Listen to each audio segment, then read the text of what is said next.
สบายดีทุกคนยินดีต้อนรับสู่ซีรีส์คำถามที่ถูกถามหลายที่สุดหัวข้อสำหรับเราในวันนี้แมนเป็นอย่างพวกเขาจึงบ่รู้สึกมีค่าความรู้สึกว่าตนเองบ่มีค่ามักจะมาจาก3ต้นต่อนี้ 1. ครอบครัว 2. วัฒนธรรมและ 3. สื่อออนไลน์ทำอิฐถ้าครอบครัวของพวกเขาคาดหวังบางสิ่งบางอย่างจากพวกเขาและพวกเขาบ่สามารถตอบสนองในความคาดหวังเหล่านั้นได้พวกเขาอาจจะรู้สึกว่าพวกเขาบ่มีค่าพออันที่ 2. วัฒนธรรมของพวกเขาสามารถเฮ็ดให้พวกเขารู้สึกว่าพวกเขาบ่ดีพอ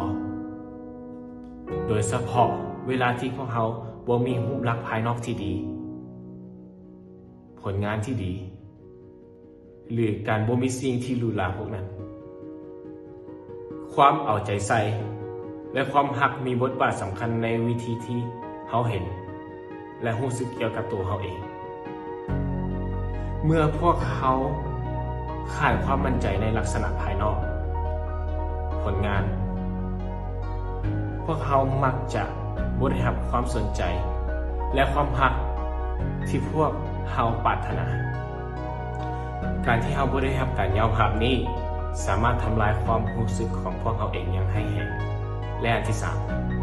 3. สื่อออนไลน์สามารถทำลายคุณค่าของตัวเขาเองโดยการเฮ็ดให้พวกเขาเปรียบเทียบตัวเขาเองกับคนอื่นเมื่อเขาเห็นคนอื่นเบิ่งคือว่าดีหรือประสบผลสำเร็จมันอาจเฮ็ดให้พวกเขารู้สึกว่าเขาเป็นผู้แพ้และบ่ดีพอแต่มันมีวิธีที่ให้พวกเจ้าเห็นคุณค่าของตัวเองได้ถ้าเอาเบิ่งในเรื่อง Beauty and the Beast มีเจ้าชายผู้หนึ่งที่กลายมาเป็นสัตว์ร้ายที่เป็นตาย้านได้มีปัญหาอย่างร้ายแรงเกี่ยวกับร่างกายของเราเพราะหน้าตาที่น่าย้านของเราและเสียงดังของเรา